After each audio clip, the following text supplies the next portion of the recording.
Raha adany anao de zao fotsiny atao, aza manambady sy mpamanjay anao.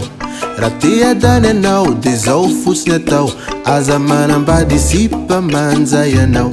Zay lazaiko marina no tany terao, de mety ho sambatsambatra ianao. Noho izany raha ny tena marina aloha, aleo manambady sy paratsy kokoa. Raha ny tena marina aloha, aleo manambady sy paratsy kokoa. De sy mpamanjange anamba ny vadiny, ataony mahita la minana ny tadiny.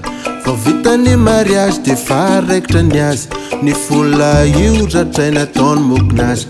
Ela efa mieritreritra ho elany no tompony, aika ipapasosy lay lazainy fahazokiny. Ben raha ny tena marina aloha, aleo manambady sy paratsy kokoa. Raha ny tena marina aloha, aleo manambady sy paratsy kokoa. Raha sy paratsy ndoa ataony lavady, mazo matoky lafa tsisy akakalagy. Izy tsy mba ihany amela izany, fa elano bogosy ndrindra eto antany. Izy tsy mba hangaringarikany ela, mahita bandy hafa manao sinema. Ben raha ny tena marina aloha, aleo manambady sy paratsy kokoa. Raha ny tena marina aloha, aleo manambady sy paratsy kokoa. De sy paratsy tena mahay rara, nefa feo tsy mikorontana konsainy ala. Ela marary ambony fandrina iny, mbola mazo safosafo satria ela diny. Izy tsy mba amelany ala ho ireny, tsy sy mpamiodina laiky bobe ireny.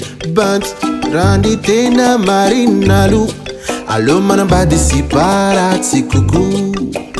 Raha ny tena marina aloha, aleo manambady sy paratsy kokoa. Raha mikozy ny akama hoe ela tsy misy ko, teneno azo hoe hafa ihany ny miadanam-po. Misy mpamanja kely mampifira sy masika, teny mamy tsy mety fa volany diny. Vao tsy mety kely ny ataony ala, de inizy lasa sady miala pa. Zandry raha ny tena marina aloha, aleo manambady sy paratsy kokoa. Raha ny tena marina aloha, aleo manambady sy paratsy kokoa. Avereny any raha ny tena marina aloha, aleo manambady sy paratsy kokoa.